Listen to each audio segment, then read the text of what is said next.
I was sort of surprised that when I was in a co-op job, I was like working in an office and I was a grown-up. I was like, that's not what I am. And then I was like, oh man, I'm doing all these like important things.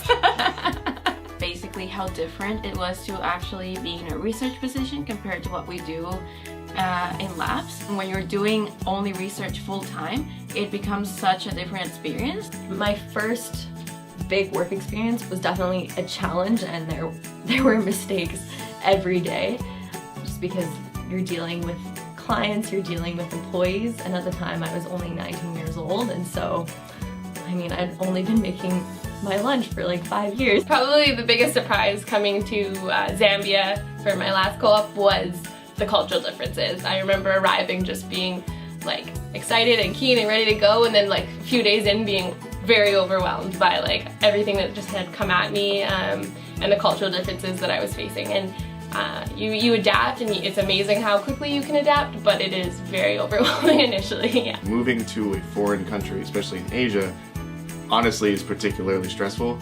Especially that first day where you move into your apartment and the people that are handling you are gone, and you're just kind of sitting in your apartment by yourself and kind of go, oh dear, what have I gotten myself into? You just kind of have to get through it. You either have to start learning or you don't. So honestly, that sort of stress is really good for motivating you to learn a thing or two. My biggest co-op fail would probably be my first ever interview. Oh no. Oh yeah. Instead of preparing for this interview like I should have done, I just, I was like, oh, I'll know what to say when I get on the phone. And it was a phone interview. Oh. And I didn't even think to book a room or prepare a spot to take it.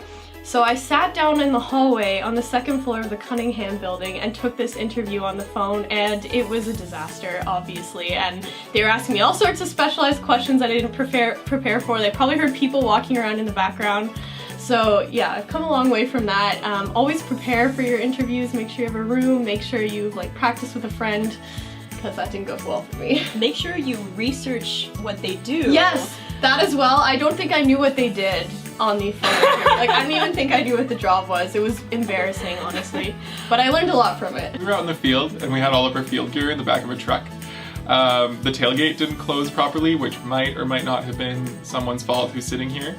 And we drove and went up a hill, and all of our gear for like 2 weeks slid out and hit the bottom of the hill, and we didn't notice till the top of the hill. So we had to drive all the way down this hill and pick up all of our stuff, and it took like way too long.